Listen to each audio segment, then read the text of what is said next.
Hi, I'm Alex, and I want to share a few practical, no-nonsense tips that I've personally used to make my footage look genuinely cinematic without needing a Hollywood budget. Now, the word cinematic is a bit messy, but for me it simply means that the image feels intentional, and that every choice you make puts the audience exactly where you want them to be. If you are only obsessing over expensive camera gear while ignoring your set design, costumes, and the acting, you are going to end up with a mismatch that feels off to the viewer. You absolutely do not need Hollywood resources to create something that feels polished, because so many successful creators started with nothing and hacked their way to something truly original. My first big tip is to always aim for a shallow depth of field, which is the cheapest, most effective trick to instantly make your footage feel more professional and focused. Using a wide aperture like 1.8 doesn't just look aesthetic, it actually hides the clutter in your room so the audience looks at you instead of the mess behind you. Pro tip: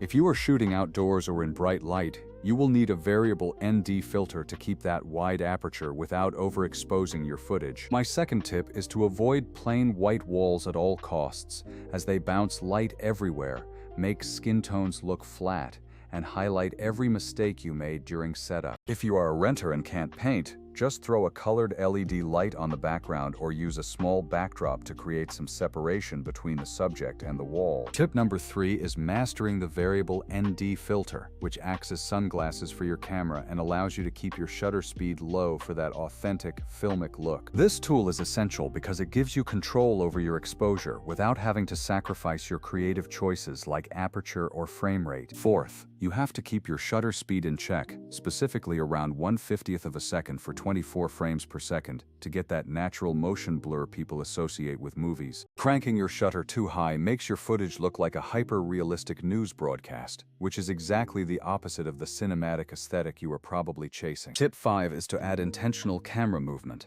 Even if it is just a subtle, slow push or a slight handheld breath that signals the world exists beyond the frame. You do not need an expensive dolly to do this, as even a cheap gimbal or a simple slider can change the energy of your shot significantly. Moving on to tip 6. Coverage is everything, so try to record your scene from multiple angles or with a second camera to save yourself from editing headaches later. If you are a beginner, just record the whole scene from start to finish a few times, because having more footage gives you so many more options to make a cleaner edit. Finally, the 7th tip is to prioritize finding good actors or subjects, because a captivating performance can actually make even bad lighting look interesting and engaging. A great performer will sell every other choice you have made on set, so it is often better to have a shorter piece with strong acting than a long film with weak performances. Now, even with perfect planning, shoots rarely go exactly to plan, which is why your post-production workflow needs to be smart and efficient. Classic editing software like Premiere or DaVinci are incredibly powerful,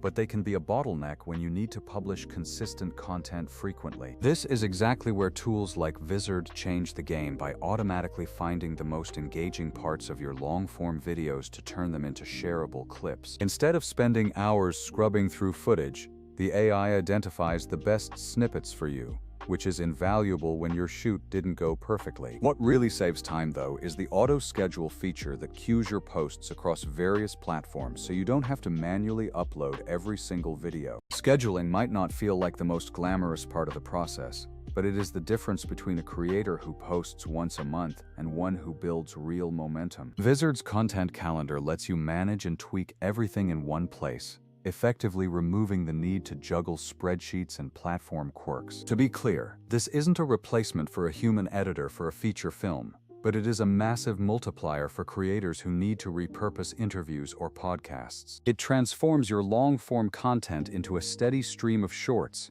and when combined with the on-set tips I shared, you will start publishing clips that feel truly intentional. The real secret is that cinematic content is just a collection of small choices: good lighting, controlled depth of field, consistent shutter speed, and a smart distribution workflow. If you are short on time, use AI tools to bridge the gap between those messy production days and the consistent publishing schedule you need to grow your audience. It finds the moments that actually land with viewers, keeps you organized, and lets you focus on what really matters, which is getting better every time you step on set. If you found these tips helpful, please like and subscribe, and let me know in the comments what you want me to break down next. Stay safe out there, keep shooting, and I will catch you all in the next video.